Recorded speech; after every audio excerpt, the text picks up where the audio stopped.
Welcome to the Fall WrestleCast.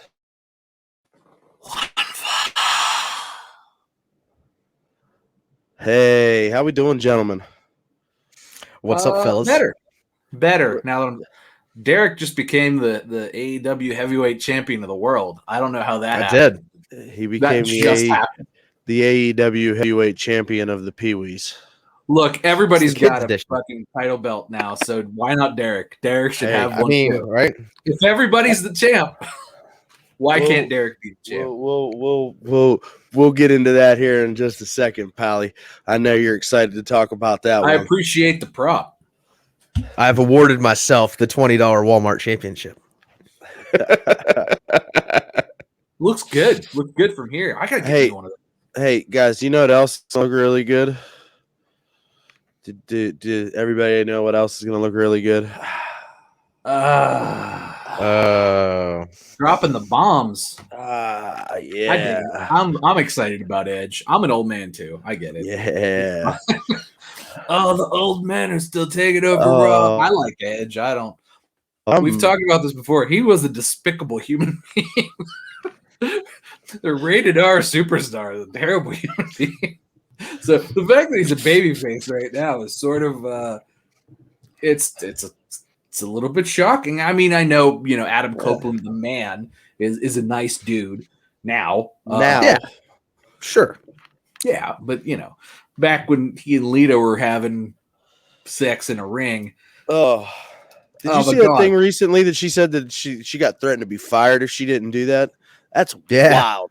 You could never get away with that shit now. Oh no, that was not fly nowadays. They barely got away with it then. That was like the most risque thing that had happened in that was some crazy shit right there. I'm shocked. It'd be bad. It would be very. It'd be real. There'd be crucifixions for that now. Yeah. Well, I mean, they did that too. ECW even did have a crucifixion the one night. So did WWE. They crucified Stone. They almost crucified Stephanie. Stephanie McMahon. It was on that Undertaker symbol, but whatever. That totally happened. There's been several crucifixions in wrestling. There sure has. So, guys, I thought for sure that we would just have a little bit of fun with this here. I don't know if I sent you guys the graphic or not. I'm trying to find it right now because I'm like underprepared for this subject. I really can't wait to get Tom all fired up on this one. Bump, bump, bump, bump. Tom, get fired up? Never. Yeah, it was like the highlight of my day.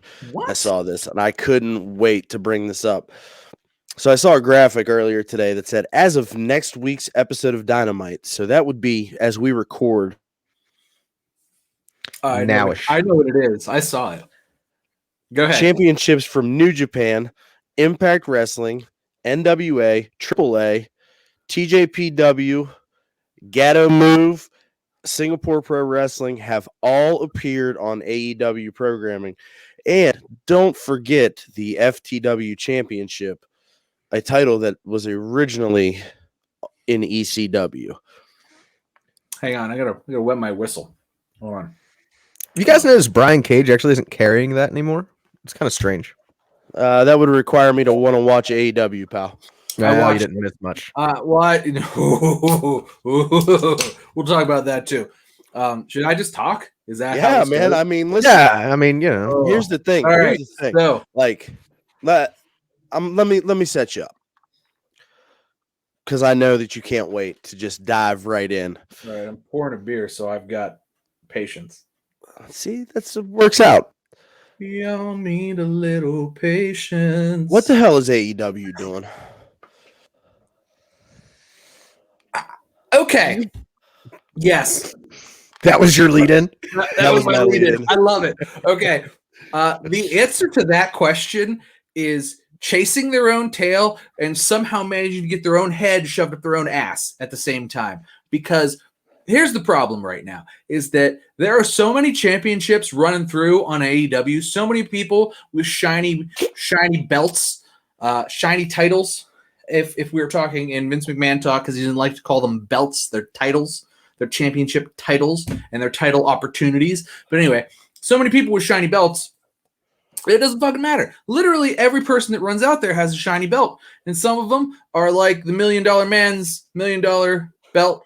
But it's like there's like 9 of those, and then there's the FTW belt, and then like every belt from every indie wrestling promotion is like, hey, indie man with that stupid indie belt, come out here, show it on TV, on TNT. Who's the AEW champion right now? Does anybody know? Twinkle Toes McFingerbang. Oh, right. Twinkle Toes McFingerbang. Right. Does anybody give a shit about Kenny Omega? Maybe. I mean, some people do. I thought Jon Moxley was a good champ. I thought Jericho was a good champ. The TNT title I thought was a good idea. And now, first of all, their women's title is terrible. Like, their women's title is like, it's a secondary title to the NWA women's title because those are better matches. And better women's wrestlers have held that title, and that's because Sheeta's trash. Sheeta's trash, and every partner Sheeta has is trash. I can't. You're totally right. Look, I looked at Sheeta as the diamond in the pile of shit that was the AEW women's division. The AEW women's division now has gotten a little bit better. Sheeta has not. She's gotten sloppier. I think it helps that they don't give her anything good to work with, though. I mean. You know, but she's not. She can't carry a match. Like she's like, she's not the type. Like she is a sub Naomi level competitor. She would be sub Liv Morgan. She would she is like the jobbers. Like the jobbers of WWE primary television. Beat the shit out of her on a weekly basis. I thought I went hard on her. You just compared her to Liv Morgan. Look, Liv Morgan is 10 times the competitor, 10 times the talent that Sheeta is. 10 times. Well, she's a dumpster fire, pal. Who? Liv Morgan? Sheeta. Yeah, Sheeta is an absolute dumpster fire. Liv Morgan can she has at a least kendo stick, though. You know, I mean that. Oh yeah, okay, that's the right. whole gimmick. She's got a robe. And she's got a silky robe and a kendo stick. And a half stand or whatever the heck that is. In Japan, they call those kimonos. Oh, okay. She's got a kimono and a kendo stick. And I'm sure she's way over in the... Sure. Way over in places where TNT is not broadcast in English. Or at all, really. So... yeah, I don't know what AEW is doing because what they've done is they've delegitimized their own title when they put it on their guy who was the star, Kenny Omega. And look, before AEW became a thing, people were so jazzed to get Kenny Omega on American television to be a star in America. Oh my God, this dude who was putting on 5- and 6-star matches in New Japan Wrestling with some of the greatest competitors ever, some of the greatest matches of all time. Oh my God, Kenny Omega is going to be on TV every Wednesday, competing at the highest level of wrestling every Wednesday with Cody Rhodes and the Young Bucks and all of the best talent that WWE forgot and from the independent circuit and yada, yada, yada. I mean, look, I was excited about the pitch because I was a fan of New Japan Kenny Omega. Like that was like, holy crap, we're going to get that in America, but with American wrestlers in an American like style, because the Japan style the Japan strong style stuff just doesn't click for me. I prefer more storytelling but I feel like Kenny Omega did that in Japan. He was telling stories with his matches in Japan. He was doing all of that. Like, I didn't think the One Winged Angel, I still don't think it's that great, but it was a protected move, and that was the story. I mean, it could have been a head flick. It's the greatest finisher in all of pro wrestling, pal. Yeah. Whatever. Okay. From what I've heard, it's an electric chair with a twist. Anyway, into that right now. I will come there and put you in an electric chair, Terry, and take that title from you. But so, and then he comes to America and he's putting on garbage matches, and it's like he's putting on matches with people. And I know he wrestled the Invisible Man. I know he wrestled a 9-year-old girl, and sold for that.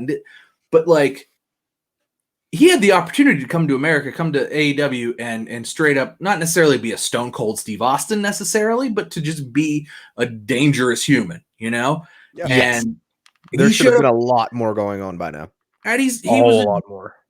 And hold on, because I look, I know you want to say he's dangerous now, yada yada yada, but he sold for fucking Joey Janela like a few weeks ago, and now Joey's on tonight. Like, we're not watching right now, but Joey's gonna be stinking up the joint tonight with Darby Allin. I thought I was gonna get to put a 1 on board. No, not this week. Not this week. Negative. You might get to put a 1 on the board if Joey Janela dies. That might be the only thing that'll keep me from talking shit on him. I didn't even think that would help. Oh, I'm really sad. That would help. That would help for 1 week. That would help. I couldn't speak ill of a man who was dead for the week that he died. But back to your original point. What's going on with AEW and all these titles? They've delegitimized their main titles. Look, the TNT title now means nothing. They put all this emphasis on it for Brody Lee, for everything else, and now they're just running titles through left and right, like out of every promotion in America. And it's like, well, who gives a shit? A big part of it, though, I think, is they screwed up. Let's start at the beginning. They screwed up whenever originally Cody, if he loses this match, he'll never be able to compete for the World Heavyweight Championship. Well, that right there, that just kills that storyline that's ever going to happen. So now he's only stuck with the TNT Championship. So that's even one less angle we can go at.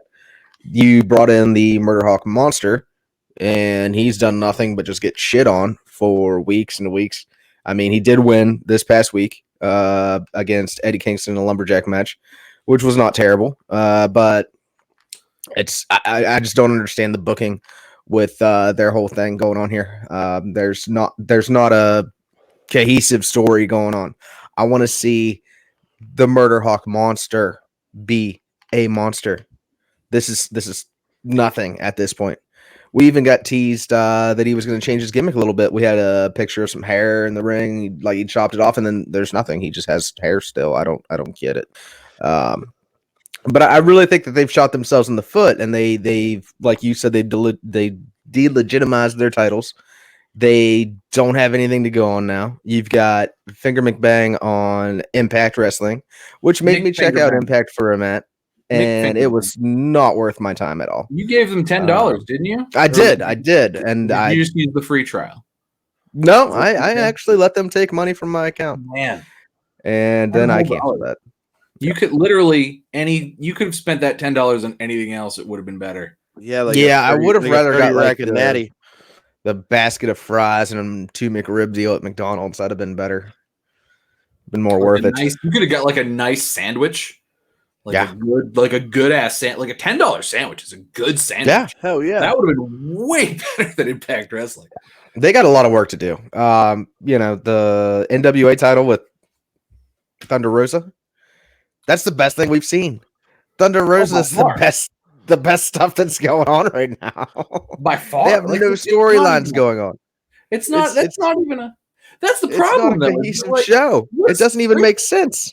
Nobody's feuding with anybody. Like Joey Janela is going to fight Darby Allin tonight. There's what? No feud. Why? There was no build up. There was a promo, and then all of a sudden, we're going to be interested. In a title shot. Like has he won ever? No. Did Joey Janela beat anybody? No. Maybe on Dark. That doesn't count. I'm not watching your stupid YouTube show when you're stupid. Like, if you can't win on the TV show, like, you don't get a title shot. Like, there's people that win on the TV shows. Remember when wins and losses were supposed to matter? Right?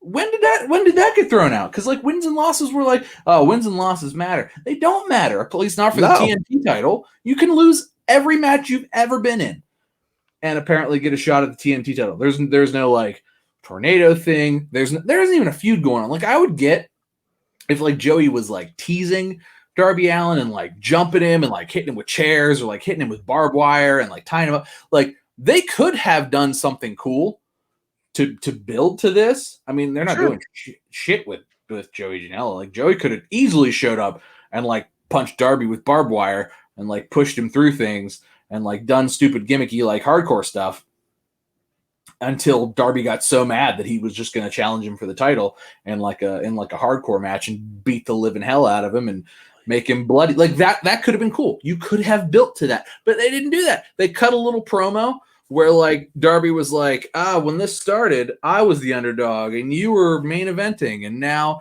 you suck and I'm the champ. And it was like Joey Janela cut that like he cut a promo with his stupid lispy voice, and he's gonna lose tonight after like Darby sells for him a little bit, and that's gonna be that. He'll scurry back, and then he'll go back to dark, and he'll scurry back to dark, and that'll be that.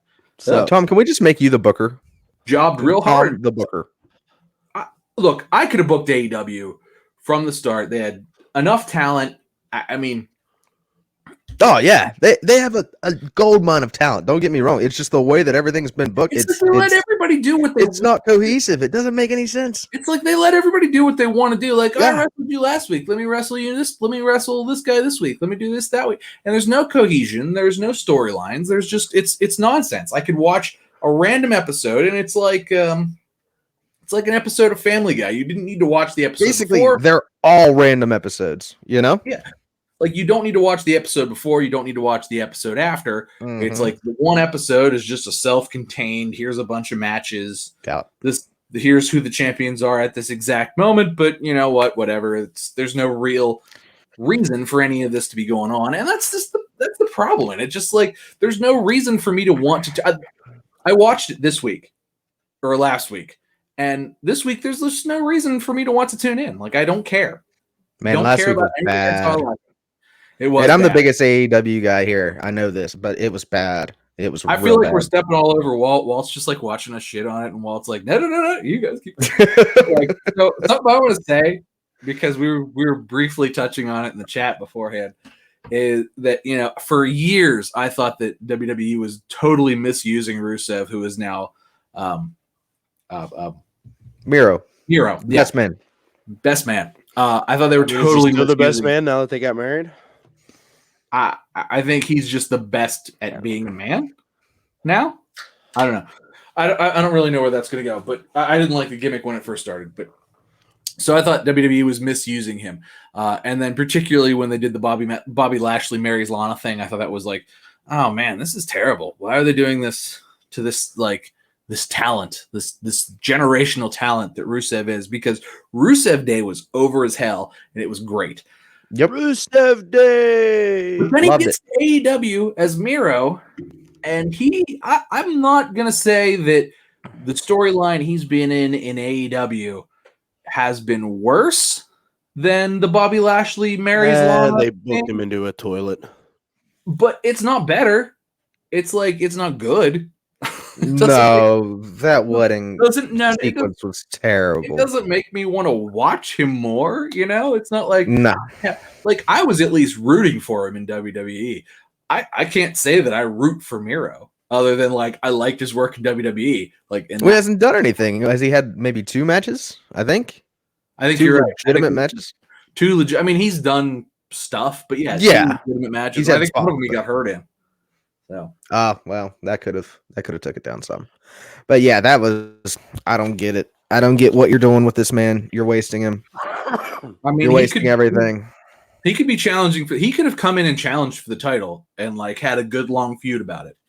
Yeah. And nobody would have been like, I don't like that. They would have been like, no, this is legitimate.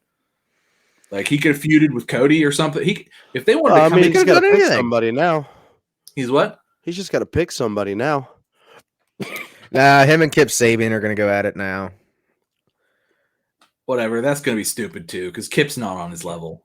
And no, it's not even believable in a wrestling sense. I don't really even understand why Kip Sabian's got so much like airtime. It's like he's got a pretty girlfriend, he's got a hot wife. Yeah, that's all it is. That's his gimmick. He's super bad. He's not even good at wrestling. He's just super bad. Yeah. I bet you Joey Janela backstage just cries and cries. It's if I were Joey, I would cry. That used to be my girlfriend. And then Enzo beat my ass at the county fair. Enzo did beat.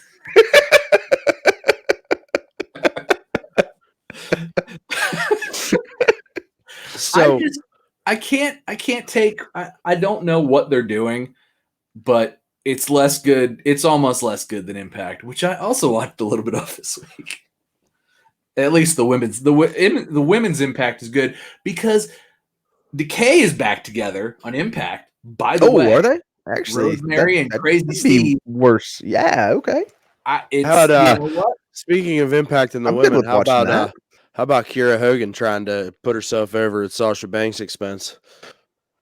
Oh, jeez. Did you see that last week? Yeah. I'm I don't know. It's interesting. Anybody who gets over off of Sasha Banks' expense is good in my book. Well, whatever. Look, Sasha's an icon, Derek. And she's the greatest wrestler of 2020. According to some beat writer at Sports Illustrated. So clearly, if you're going to get over on anybody, if you're going to ride any coattails, you ride the boss's coattails. Hey. So how many 5-star matches has Dave Meltzer given her though? I don't know. Probably all. We all know that is the end all be all. Look, Dave's a hack. All right, I'm sorry. And I'm going to make fun of Brian Alvarez later. So hey, fuck the torch. Go ahead. What's Walt got to say? Let's let Walt talk. For God's sake. Does he talk? I forgot about that. Yeah. Hey, so does anybody care what I think about? Walt, what do you think about AEW and all these fucking titles? Okay. Yeah. So here's what I think. Okay. I think that Tony Khan's a fucking genius. That's what I think.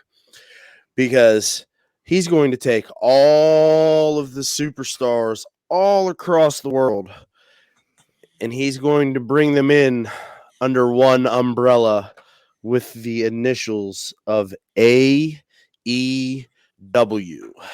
Is he? So all the titles that you're seeing and all the people that are just popping up are all eventually going to fly the same banner, and those titles are going to get consolidated with EW titles. They're going to be unified. You're going to have the United States Championship, and you're going to have this, and you're going to have that, and they're going to kind of go underneath the TNT title, and then, the IWGP and all that good shit is all going to go in underneath of the world title. Yep, the world title. And you're saying he's gonna overtake. AEW is going to be the king of the independents, just like they always wanted to do, and they're going to go take on the big bad empire up in New York. Are they though?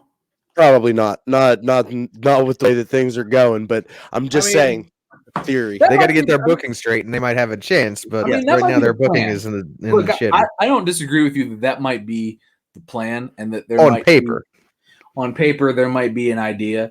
I just think that when it goes to story, that part's TBD. We'll write this part later as to why this makes sense. Yes. But it's the idea is we want all of the good wrestlers and we'll get rid of all the bad wrestlers, and all of the good wrestlers come to us and they put on the good matches and the good feuds, and we consolidate all the titles because now we have all the good wrestlers, and that's just how this works forever and ever. Amen. That's probably on paper the idea. However, so far, not seeing it. Look, if that happens, I'll watch. Prove me AEW. Prove me wrong, please. I would love for them to prove us wrong. Put on a show I want to watch. Please, put on a show I want to watch. I'm not unhappy that Kenta showed up. I am kind of excited about that, to be honest. That was okay. I'm good with that. The highlight of the show. Yeah, it was. Oh, fucking Penny strikes again. He goes, "Wow!" Did you hear her? I heard it. Yeah. She's like, I had enough of your guys' bullshit for one night. Good stuff. She's like, I'm done with this. You guys shit on AEW for 25 minutes. I'm gonna go shit in a box. Penny's like, I'm gonna go watch AEW. She threw up on my bed earlier. Oh, that's awesome. That's awesome, man. Damn it, Penn. So, speaking of vomit, have you guys seen all this craziness that's going on with Alexa Bliss? Oh, God, yeah. Yeah. We've talked about that a bit. This shit is wild. They gotta get this. Do they have this guy yet? Is he no? So I guess we gotta from get what I guy. just read before we came down to record was that He's gonna like Twitter has like temporarily suspended this guy's account, but I mean we're like 2 weeks into this shit now. So they finally actually have done something about it. Yeah, but they're still like hanging out in a tree outside her house or something. Like, we need to like go pick this dude up and like throw him in a cell, throw away the key. I know earlier in our group chat, I brought up and it really wasn't received well, and I think it's very much a long shot, but I kind of have some work vibes about it. Other than the grammar and you are not the only one. The of capitalizations and all that. The internet has kind of leaned into that as well. So you're not the only one. A lot of people seem to think it might be a work with Bray just because of, the vibes. And when you're talking about, somebody's fiance, real life fiance, and I mean, we're not talking about Alexa Bliss here. We're talking about Lexi Kaufman and her fiance Ryan Cabrera, and you're talking about Ryan Cabrera has kidnapped her and is raping her and this and that and the other. Man, you're crossing some lines that are not work related. That's some big buzzwords that you shouldn't be using if it is a work for certain. If this is a work, this is like the worst. This is like the biggest like. Ooh. Mm-hmm. Yeah, it's cringe if it's a work. Yeah, and like I don't think this is a work. I don't think so either. I mean, and it's getting out of hand. Like this dude's like calling Alexa Bliss his wife, and he's like, "Oh, baby, I'm coming to see you." And like, I mean, I'm not trying to give the dude no love here. Like I went and I checked him out on Twitter, when this stuff first started happening, and it is just constant, like all day, every day, hour after hour, just tweeting at Alexa Bliss and Ryan Cabrera. It's insanity. It is an absolute insanity, and then he's talking about, he's even just recently, hey, I'm sorry for what I'm about to do, Alexa, and then like a couple of nights, Monday night, she didn't appear on Raw, and he went ape shit on Twitter talking about, where's Alexa? Oh, I hope she's okay, and this and that and the other. And then all of a sudden he starts tweeting that he's outside of her house. Like, that shit's wild. And it's sad, really, that we have people like this out there that feel the need to do shit like this. Something like that right now. She's got like this obsessed fan that's sending shit to her where she gets her hair done. Like, that's next level shit. If you're like finding out where somebody's getting their hair cut at, it's wild. Just knowing where somebody lives is next level shit in my book. Like, I couldn't tell you where. I didn't even know these people had a house in Florida, like, until all this stuff started happening. Apparently she lives in Florida. I wouldn't have known that otherwise. I don't care. Yeah, I wouldn't want to go visit. That's not my business. What's the point? That's kind of always been my like thing about, but man, that's like. So the one thing that I did find funny about this though is when Alexa Bliss, Lexi Kaufman, actually, my Alexa is about to start talking to me. Actually, thank you. So whenever she actually commented back on one of his tweets, that also was a little fishy to me. Why would she even acknowledge him? Well, I mean, I think it's to the point where, and she said that the authorities are involved, but I think it's probably just one of those things where, I mean, and yourself, pal, like whenever I just nitpick at you when we're in here and, and it's like, oh, you don't know this, and yeah, eventually you get pissed off and feel the need to say something, it's the same thing. It could have been a moment like that. I could see that. Sure. It's a natural human reaction. She's only it's not even like, I mean, I'm one to talk. I'm 36 years old. I would still chirp back at anybody, right? Literally, like immediately. Like that's my like snap response is like, your spare parts, bud. But it just is. Gosh, it's really worrisome because this kind of thing can really lead to tragic events. Yes. And I like Alexa Bliss as a talent. I want to watch her on television. What I mean? As just, I mean, she's a good wrestler. Like, I don't want to know her in real life. I don't care where she lives. I want to watch her on television because I think she's good at what she does. And I think she is sort of a generational talent in a way that, like, regardless of what they give her, most of what they give her is good. But regardless of what they give her, generally she makes the most of it and performs it to the toppest tier of, like, the best possible way that anybody, like, you couldn't give this weird transformation gimmick to anybody else and have them pull it off 1/10 as well as she's pulling it off. Like, No, 100%. It's silly, it's ridiculous on a level of, like, now we've introduced magic into WWE, and it's like that doesn't work for me. But, like, as far as, like, if I was to suspend my disbelief, if I was 12, my disbelief would be suspended to a level of, like, oh my God, I love it so much. Because, like, I like that kind of crap when I was, like, a kid watching WWE, when Tatanka would Hulk up, or when. Or what about The Undertaker whenever he.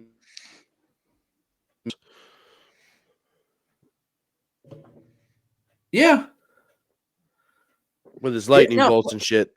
Yeah, no, I like that. Look, when I was a kid and that happened, like, this is that level of stuff. I don't think that gets over today. That doesn't get over with me. But that got over with me when I was a kid. So maybe it's a buffet. It's a buffet. You gotta have all options. That's what they're going for. I don't like it. I preferred it before that, like, before they introduced magic, like, roll it back a little bit. I don't know where they bring Alexa Bliss back after that. Like, I feel like it's hard to, like, come back from a, like, now I'm magic kind of gimmick.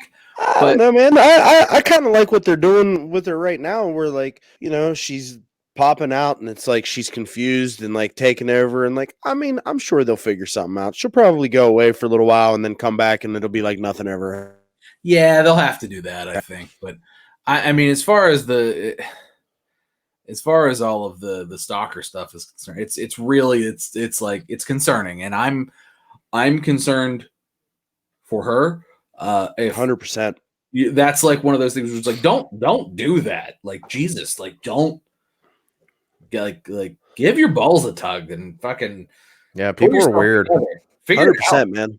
Like they're in a situation in my entire life where I've felt the need to, like, obsess over something like that, like, to the point where, I mean, like, it's just insane. And now, like, I'm thumbing through the dirt sheets here while we're talking, right? And apparently, before this guy got his Twitter shut off, he had something to say to Sonya Deville as well. This says Sonya already had a stalker. Didn't she punch him out or something? Yeah, she knocked him out, and now he's in jail. But yeah, not the right person to no.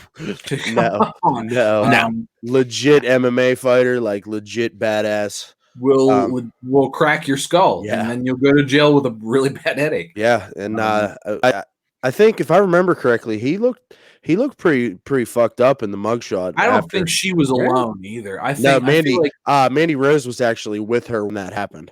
Yeah, I think think he was sort of taken to task by both of them. Yeah, because, I mean, you know, Derek, they're, like, legit best friends, like, you know, and they were in their feud, their storyline thing, and everybody made a big deal about it. Oh, good, they're supposed to be feuding. Okay, guys, come on, it's 2020. It's not the 80s. Yeah. We understand now. We know. But anyways, so he apparently said something to Sonya Deville. He said, "We'll see about next time." Kind of meaning, like, hey, you know, you got lucky the first time and you were able to escape that. But here's what it says. Here's a tweet. It says, "Hello, at Sonya Deville. You may have escaped from the guy who just wanted to love you, but we'll have to wait and see about next time. I know you don't like guys. You're a lesbian, but maybe I can fix you." Like, what the fuck is that? What is that? Sounds like a guy that needs beat.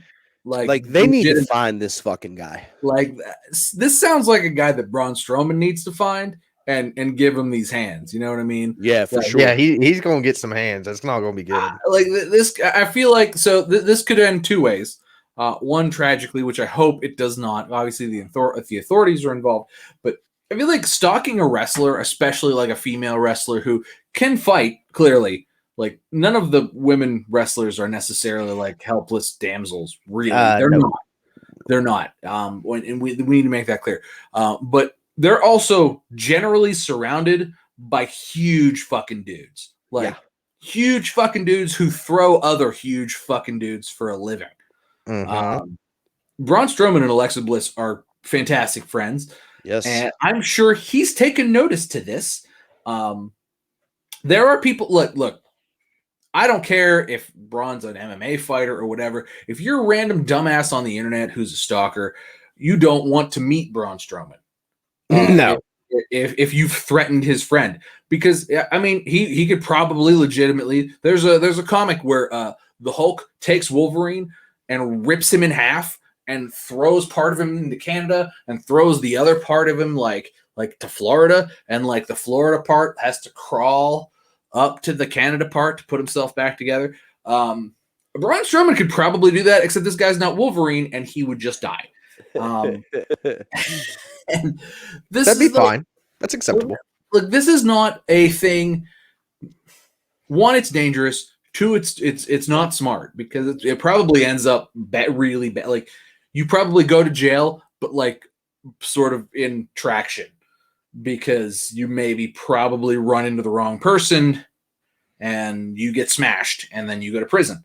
But I really hope this gets resolved in a really fast manner and nothing bad happens to Alexa Bliss or Sonya Deville, because I think they're wonderful talents. I like watching them on television, and I don't want some dumbass like fucking disrupting like what is actually good wrestling for his weird obsessive fetish. Like, God, kill this guy, grind him into pulp. Like, I don't 100%. I think we're already getting that too, because I'm thinking that's probably why she wasn't on Raw, is because of this dumbass, because they don't want to keep encouraging him by showing her. Obviously, I mean, you're not going to tune in anywhere else and see Alexa Bliss or Lexi Kaufman. It's not like she's Cody Rhodes in the Big Show or whatever it's called that they've got going on. Yeah. So that's literally the only place you see her. So that could have been a strategic move on their part, as far as, like, hey, we want to dial this back a little bit. We want to take the heat down a little.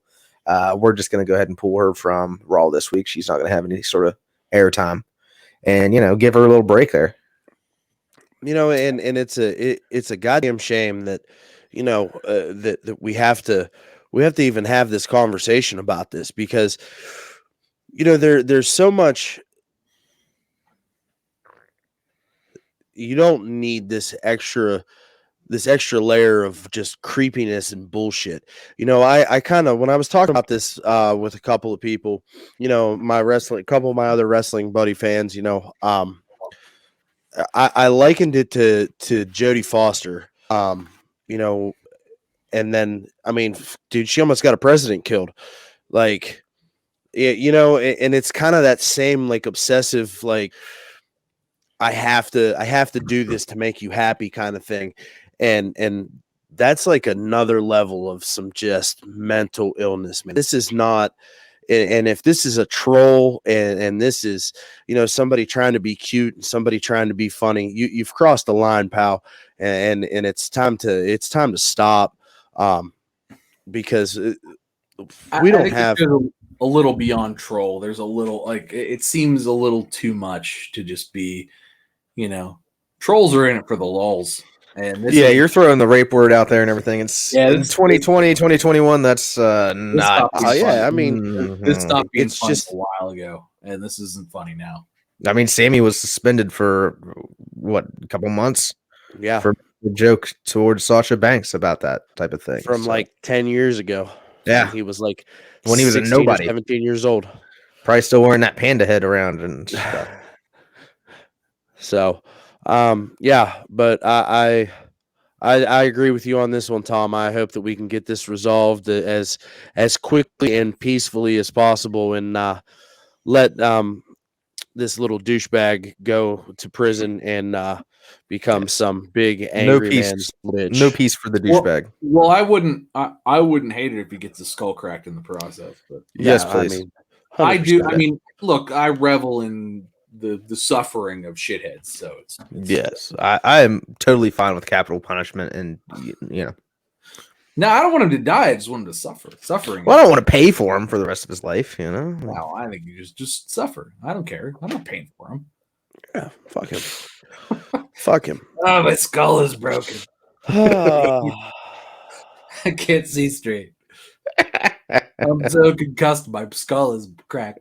Hey, so Derek. Walter. Hey man, first of all, why'd you shave? You know, I just felt like I had to mix it up, man. Hey, Every Tom, once in a have you ever while. seen Saturday Night Live? Yeah. Doesn't Derek look like Pat? Fuck you. Oh my god. I swear to God, if he says I look like fucking Pat, fuck you. As another aside, there's a show on Netflix that has the woman that played Pat as like the mom of somebody of like what was her name? Anyway, so they were talking about like dieting on the show, and she's like, when I get, I just have like 5 almonds when I get hungry, and she said that, and like she goes, yeah, Mom, I have 5 almonds. It feels like I had 6. Anyway, so I don't know if you're having 6 almonds. Oh man. You like how he starts his shit and then he just rolls out. He's like, all right, now I'm gonna leave you guys with that. Enjoy. Yeah. I think it looks good. Did you use some aftershave? I did not, and it burnt like a motherfucker because I haven't shaved in years. Like not shaved like that, you know. You gotta use so there's 2 things. You gotta do there's aftershave, and then there's like the shave like lotion. The lotion has alcohol in it to close the pores, but it doesn't burn like aftershave. And man, you just feel like a silky god after that. You're just like fucking like it is a nice feeling, you know. Like I do like the smoothness. At first it was weird, you know, but like did your kids cry? My daughter cries if I shave. No, I had her watch what I was doing so that there would be no surprises, you know. Like I shaved and Evie goes, back. My son just goes, you look weird. I'll never forget whenever like I was younger, man, my dad always wore a mustache, right? Yep. And every once in a while he would just take it off just to like let the skin breathe and kind of regroup. And it was the weirdest shit ever, like seeing him without that thing. It really was. My dad's beard grows in a lot like mine, but his grows in white now because he's like 60 something. And every time he grows it out, I'm like, Dad, that beard looks fucking awesome. Keep that. Like, yeah, I like it. And my mom's like, I hate it. Like she's never in the same room. But I hear her like, I hate it. Then the next time I see him, it's gone. And I'm like, Dad, what the hell? And, so he just goes back to the goatee that he's had for whatever, 40 years at this point. And I'm just like, God, man, change it up a bit. Right? Grow the beard out. Yeah. It good. Yeah. It was one of those, I got to change it up a little bit. Yeah, no, I feel you. It looks good. I keep the ladies at the BP down the road here guessing because they're like, I kind of think I need your ID now. I'm not certain. Is that still? You got to beat him up with a stick there, dude. Look at this young stud. It's Pat. That's right. At least your beard's probably not gray. Mine's got gray in it. You look at my if you saw me on a higher def camera, it'd be a lot of there's a lot of streaks of gray in here. And I blame it on my daughter. Eric, it's all right. At least your hole doesn't hurt. That's right. My hole is still intact. My hole. Are we there yet? I mean, it's getting there. It's getting there. We don't want to get too far over. So, Derek. Yes, seriously, sir. Your boy, Mr. Eric Bischoff. Oh yeah. Has had some not so nice things to say about your fake promotion right now. Well, all right. Feel about that? Let's wait. Before Derek talks, well, what did he say? What did old E. Bischoff say?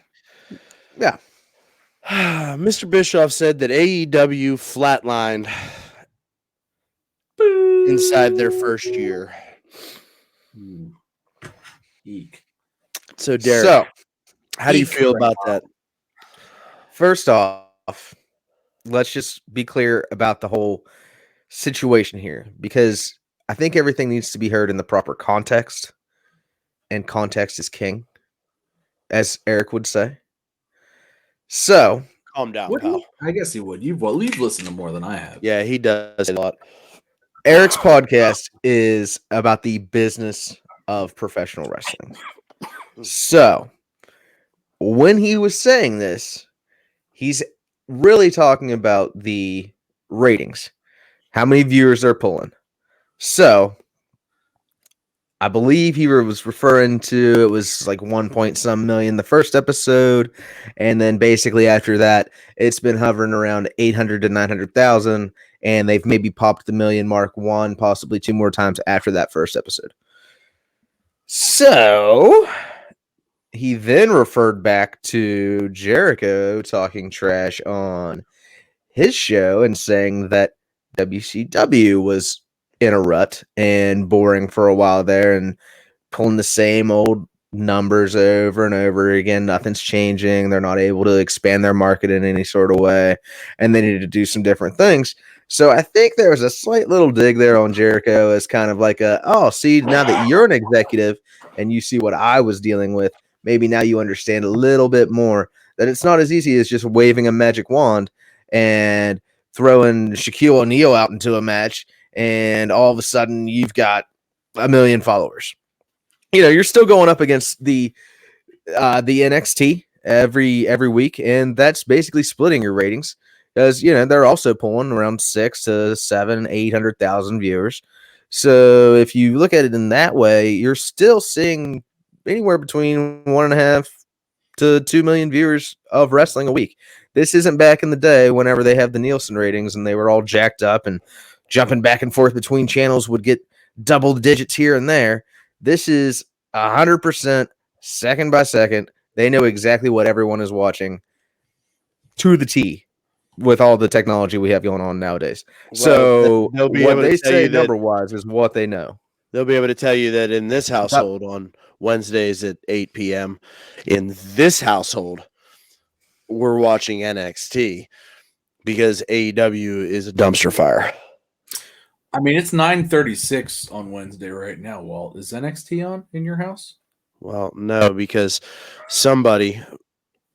Hey. That one. Important. It was important. Look, I think that AEW and NXT sort of going head-to-head, it really does a disservice to both brands. I agree. In the sense that, like, if one of them was on Tuesday and one of them was on Thursday, or one of them was on Tuesday, one's on Wednesday, I mean, it would kill whatever.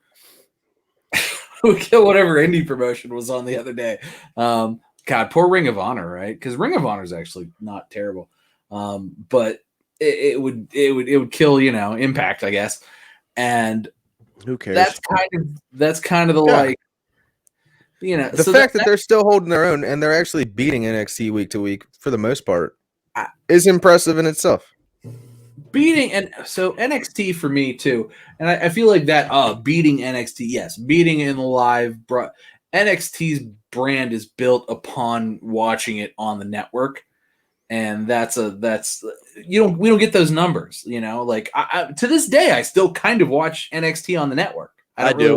With your logic, Tom. I watch it on Thursdays on the network most often because I'm usually at work. So yeah, I mean that's the price. Like I don't really watch it live. I watch it on the network because it's like it's there, it's in its full form. I'm not watching commercial. It's just here it is, uncommercialed and great. And it's like, well, that's the better way. Why would I not? Like, I'm pretty good at avoiding spoilers because I'm fucking playing video games or dealing with kids. So I'll just watch NXT. I don't know what happened. Now it's on Thursday at 10 a.m. when I'm working. And so I feel like there's a large percentage of the... I'm not going to say it's 50-50 for NXT, but if 700,000 people watch NXT on Wednesday, another 300,000 watch it between Wednesday and following Wednesday on the network. There's 1 million subscribers to the WWE network. Yeah, I can see that. Yeah. So, that I would say a quarter of that subscriber base is there for NXT. So, in that, if you're putting those numbers together, NXT is getting 1.1 million, 1.2 million views every week to AEW's still only 800K views every week. So it's kind of like it's a balancing act of like, well, not only is AEW not really as available, and nor do they have the streaming potential the WWE has in NXT in that regard, but at the same time, like they're not growing. It's not growing on Wednesday. I realize we're in the middle of a pandemic, but we're in the middle of a pandemic. Nobody's going anywhere. I'm home every Wednesday. That wasn't the case forever. Like I'm home Wednesday at 8:00 every day. I'm here. I could watch whatever the hell is on TV. Me and everybody else. Like I know there's people that are like, get your freedom, get outside, live your life. I don't want COVID. Okay, like you guys want to go get COVID and die, fine, have fun. I'll stay at home. I got lots of video games to play, and I got wrestling to watch, and like my kids will play video games and watch wrestling with me, and none of us get sick and die. So I'm good with that, and that's kind of where we are. So the fact that we're having this like ratings war for a sub-million viewership is really kind of shocking to me, especially during a pandemic, because yeah, you're trying to grow a brand, and I get like they're not bringing in the revenue of like bringing people into a building, but they're also not like everybody's at home. It's on television. Nobody's watching. Like we're home. Like we could watch television. Everybody's got TNT. It's not like UPN when we were kids. Like oh my god, they put SmackDown UPN. I don't even have UPN in West Virginia. I had TNT. Good lord, I could put up the fucking bunny ears and get TNT. Yeah. So I don't know. I feel like there's a lot of right in what Bischoff's saying here is that like they're not growing the audience, and we were just talking about it earlier where there's just no coherent storylines, and it's like no, there's not. No, and they really are bringing Shaquille O'Neal in, which is just insanity to me. Like that's not to say that like WWE, like the main brand, like WWE creative is like the least creative bunch of motherfuckers that ever existed. Like it's not creative. Yes, it's very uncreative, and it's often very bad television, and it's a lot of television. It's many hours of television, and I would say 2-ish hours of it's probably pretty good every week, maybe even 3. But there's 8-ish hours, 9 hours of television every week. So what are we gonna, what's the difference? They can pump out 2 good hours of television out of 9 or 10 hours. It's 20% or so. But AEW's only got 2 hours, and it's like this past week. A mess. It was rubbish. Put it in the bin, as they would honestly say. I'm kind of hoping once they have 2 shows on television that they can get a little bit more consistency in their stories, because I feel like right now they have so much talent and they just have to throw all the shit. Don't you shake your fucking head like that. They just have to throw all the shit on TV to make everybody happy. Okay, so I'm going to especially Joey Janela because he's the best. Because I like your thought process. You're fucking wrong. Because they do have a ton of stars, and they're not utilizing them to their potential. And instead of trying to do that, what are they doing? They're going out and they're bringing in New Japan. They're bringing in AAA. They're bringing in Impact Wrestling because they don't have faith in what they have on their roster. So but you just brought up the point earlier that they were going to build an empire off of doing that. And maybe they are. I'm not discrediting the point. I'm just saying. Well, which one are we going with? Motherfucker, let me finish. So that's your fucking problem. You don't let anybody finish. You always want to step on toes because you think you know. Oh. You think you know me? Yeah. A little edge for you. Yeah. All right, go on, sir. Go on. Nah, man, I'm done talking about it. I don't even care. Oh, okay. Fuck your stupid show. Well, fuck it then. Let's just get to the. You want to do match of the week? Do match of the week then, boss man. Yeah, my match of the week. Cool. All right, go ahead. Go on, host. Okay, I'm gonna go first. Tom will go first. Tom always goes first. I do go first. What a good week. No, but all I'm trying to say is fucking seriously, just let me finish. Why you got to be such a little titty baby all the time, Derek? Let me finish. Damn. Why you got to be a titty baby all the time? Seriously. I'm saying nothing. You pat-looking motherfucker. Fuck you. I'm going to come back. You hanging out with Marco Stunt again? You fucking tiny-ass prick. Anywho. Derek is not tiny. It's because you haven't met him. He's like 4'2", pal. He's probably sitting on some milk crates right now, so he looks big. Sitting on milk crates, phone books. You got phone books on your chair, right? Phone books. I'm actually probably have the largest collection that's still in existence since they don't send them to your house anymore. I have to actually special order them every time. Hey, and for those folks that are listening to us that are under the age of 30, house, and it was a book that had every single person in your area's name in it, and off to the side it had a number, and that was a phone number. And we used to have to remember those or look those up in this big book. They weren't just right here. So yeah, we didn't have the Google. Your neato fact of the day. And sometimes you had to do this thing that like rolled and go whoosh. Oh my God, rotary phone, painful. Nah, I hated numbers. I can't wait to eventually show one to Sid and be like, and we call lived somebody. In West Virginia, it was like 7. So anyway. So, but listen, let me make my AEW point, and then we'll hit match of the week. So their problem is that they've got all this talent, but they're instead of focusing on that, and it's the same. They're having the same issues that WWE's having, if we're being honest about it.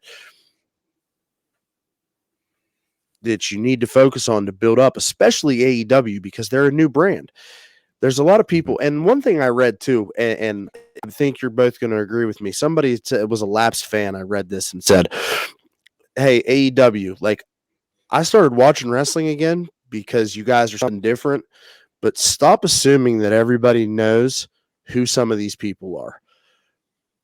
And they do that a lot, but that's the thing here is like they've got all these people, but they're not giving them the proper TV time. They're too busy trying to put Kenta over. They're too busy trying to, have the Bullet Club and the Good Brothers do their thing instead of focusing on guys like a Will Hobbs and that's a bad example because he's getting TV time, but he's one of those guys that he's got a lot of talent and he's a raw dude. He just needs those edges to just be star. But they have a lot of that, and they're not dedicating that time to create those stars. They're relying on what they have now, and WWE's doing the same thing. Well, and to be fair too, I think where WWE excels, where AEW is failing in that, is that you talking about a guy like Will Hobbs. Well, think about Keith Lee in that aspect. Who the hell is Will Hobbs? What the hell has he done? We know who Keith Lee is on WWE television. Thanks to NXT. Clearly, he had a really good NXT run. But even on Raw, there's been some missteps with him, but he's been booked strong, and he's had some good feuds, and he's given some good promos, and if we're going to compare a Will Hobbs versus like a Keith Lee, who I would say that's a good comparison. Big men, dead on. Big dudes who have a ton of potential. Keith Lee is far and away being booked better than Will Hobbs. So I think in that respect that they need to really learn how to take these guys that they have with the talent and really do better than WWE is doing. Because even though we can criticize how what WWE is doing with somebody like Keith Lee, they've still done better with Keith Lee than AEW has done with Will Hobbs. Yeah. So I agree with your point, Will. So that's all I was trying to say. Match of the week, Tom, what you got, bud? So this is a good one, actually, because my match of the week is Nia Jax versus Lana. And everybody's gonna laugh at me. See, that was good, right? Because my whole, right? It trended on Twitter. So here's why. And hear me out on this. And I don't have any under matches of the week or anything like that. But I want to explain to you why this is the match of the week and is my match of the week, because it makes sense. So building up into this, there was no build up. Like, this is part of a feud that's been going on for a long time, sort of in the dark, in the shadows. Lana got put through like 9 tables or something like that. So finally, Nia Jax and Lana are having a tables match. Finally, they didn't announce it for this show. They were like, tables match coming up after the break. And we're like, what? Who? Tables match? Who? What? Where? Why? And then we show up and it's Nia versus Lana. And we're like, okay. All right, let's see what happens here. So this, to me, it wasn't the best match of the week. It wasn't like the best, but this was the best match they could have had. Going into it, it closes out sort of a sort of long-standing feud. Not that anybody was interested in the long-standing feud, but it closes it out. Nia, I feel like, was on fire for the entire match because, look, she was just dominating Lana. Lana's babyface. She's the sympathetic babyface. She's there to get beat on and cry. And she did great. She did that wonderfully. Nia talked shit that whole match, and it was phenomenal. She didn't miss a beat. She was talking shit to Lana. She was talking shit to Naomi, who was out on the side. And just Nia's in-ring, like, chirping was, to me, next level stuff. I like that. I appreciate that. Nia's in-ring ability isn't great, but she looks like a monster, which in women's wrestling is not. There's what, 2? Yeah. It's her and Nyla Rose. Yep. So and she's better. She's far and away better at wrestling than Nyla Rose is. And she chirps. She chirped the whole time, and it was great the whole time. Then we get to the finish. Now, this was in a throwaway spot. This was absolutely in a throwaway spot of the night, and it would have just been a thing that was forgettable and nonsensical, even though it closed out a match, and Nia was doing great the whole time, and the whole match itself really did make sense.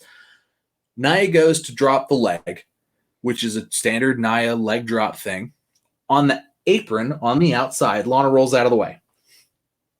Babyface move. Nia hits herself.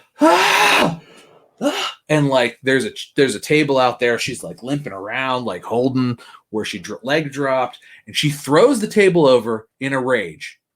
Like, no, this doesn't happen.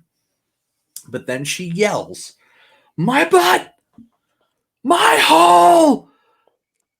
And that I bursted out laughing. And Brian Alvarez, fuck him, was all like, "Oh, she turned this into a comedy, blah, blah, blah." This was a throwaway bullshit match. She yelled "my hole" on live television, and that's all anybody could talk about.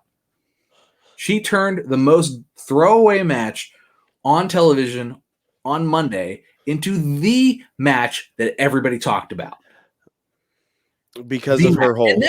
And then she took a great bump through a table. Lana won. And then, they had some kerfuffle after the fact, and with Naomi and Shayna and all that. Just, but that whole match, it was like they gave them dog shit, and it was basically turned into like a pretty decent steak.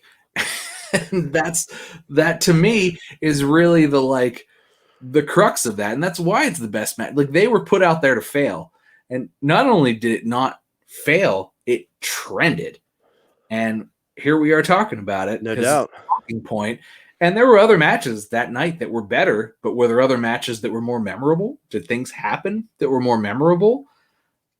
So kudos to Nia Jax, and kudos to Lana for doing their jobs well. Yeah. And that to me was the match of the week because it made a point where it was clearly set to fail.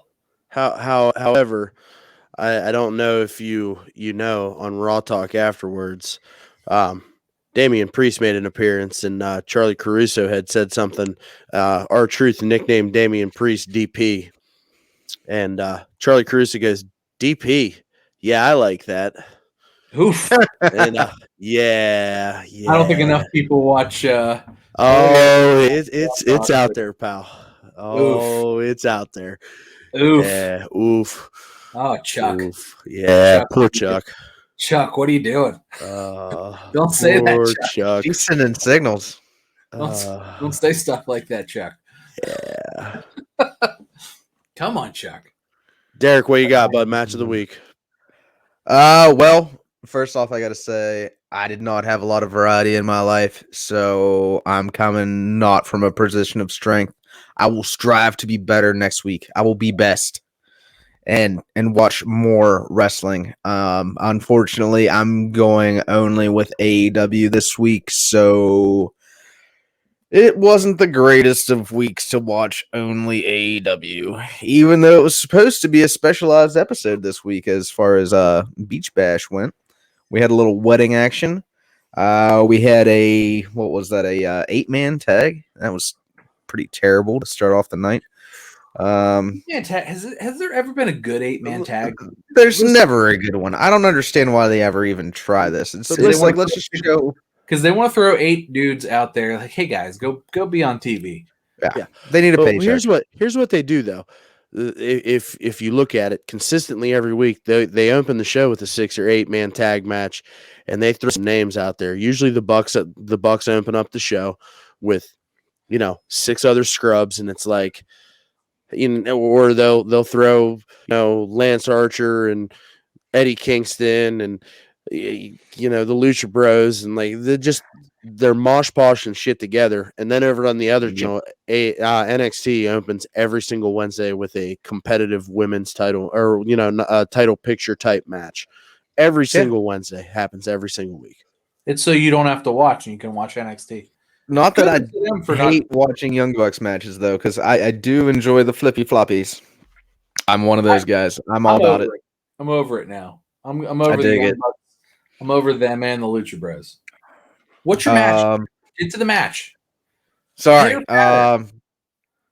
Basically, I'm going to have to go with the only match that was actually a match in the end that was normal, which would have been Pac, Ray Phoenix, and Jon Moxley versus Finger McBang and the Good Brothers there, or still, whatever they're going by now. It was not great, but it was not great, but I mean at least they were all professionals. Unfortunately, out of all I've watched, that was the best. We did get Kenta at the end though, which was good. Leading us up to a little United States IWGP. I'm good with that. Give it a +1. I've got to say too, I love their belts. New Japan's belts to me are the best. They look like true championship belts. Like, they're gorgeous. They're beautiful. That is a title, Vince. There's light heavyweights and I'm a belt mark in case nobody. We didn't know that with all that shit behind you. No, we couldn't tell with your belted Christmas tree. Well, bring us home. What was the best match of the week? Because Derek, give us something good. The best match of the week was Randy Orton and the Rated R Superstar Edge on Monday Night Raw. It was pretty good. It was damn good for the very last time. That was their best match. It was good. It was good. That was their best match together for sure. I sat back and I thoroughly enjoyed that. They kind of stank it up twice. Yeah. So that 45-minute WrestleMania marathon. Whew. I took a lot of pee breaks. I think I made some dinner and talked to my wife and had some chicken tenders. Yeah. Some chicken tenders. Yeah. And I walked back and they were trying to strangle each other with the pulleys from the weight machine. And I was like, oh, it's still too soon to do that. It's too soon. That took a lot of fire. You can't do that. No. But no, that was the best. So they had 3. That was, I guess, their rubber match. That was yeah. So I really enjoyed that, and it was nice getting that unannounced on a Monday Night Raw. That was a lot of fun. Actually, I listened to an interview. Edge was on Corey Graves' podcast after the bell, and he said, I showed up. He's like, I after the Rumble, he was like, I ate a bunch of cookies. was so happy to just eat cookies, and I hung out with Jay. I stayed at Jay's house that night, and we were up until like 5, 6 o'clock in the morning. It's all good. I just have, and he shows up, and there it was on the whiteboard: Randy Orton versus Edge. Last time ever. He's like, "Damn it! I was up all night eating cookies. I'm exhausted." So I thought that was pretty cool. But yeah, that was my match of the week. I also enjoyed Tommaso Ciampa and Timothy Thatcher as a tag team on Wednesday. That was fun. Ooh. It didn't. I don't know that I like it that it's happening, but it was a good match. Why are they a tag team now? I don't know what happened. Something about.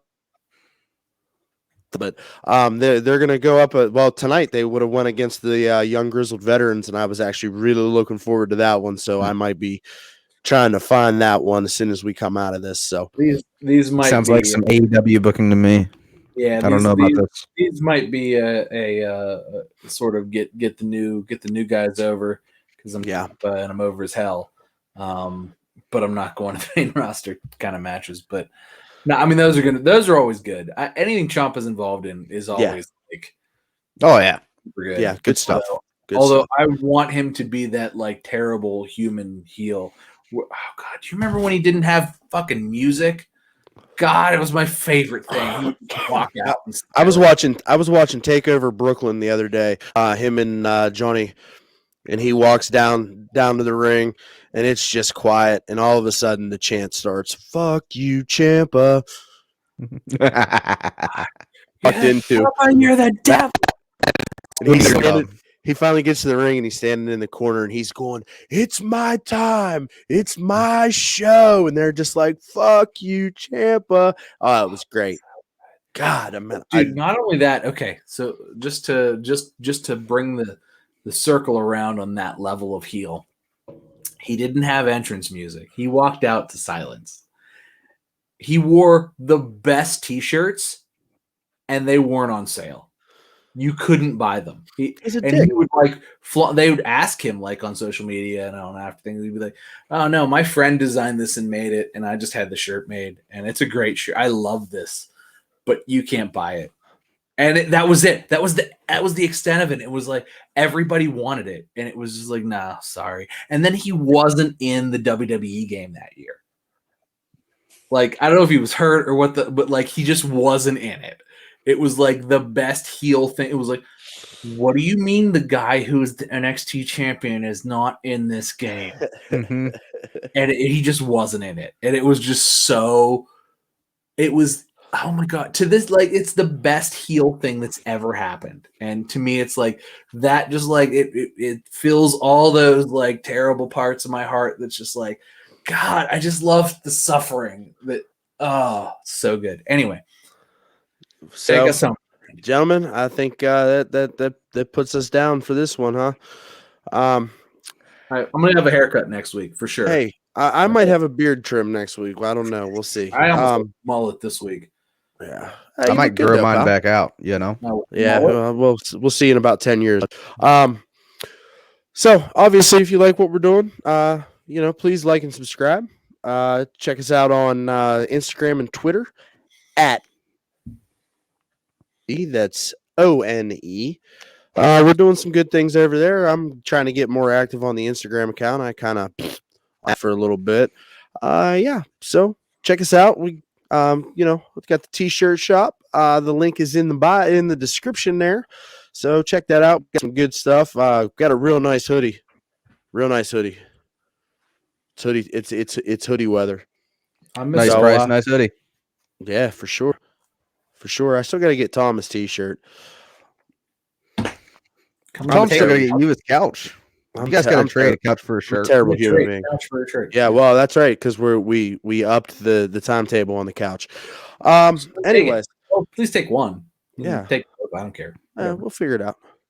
Get half a shirt. Yeah, get half a shirt. Okay. Well, don't cut it. I won't do that, pal. Okay. Anyways, we'll see you next week. It's all love. Thanks for hanging out. One Fall WrestleCast.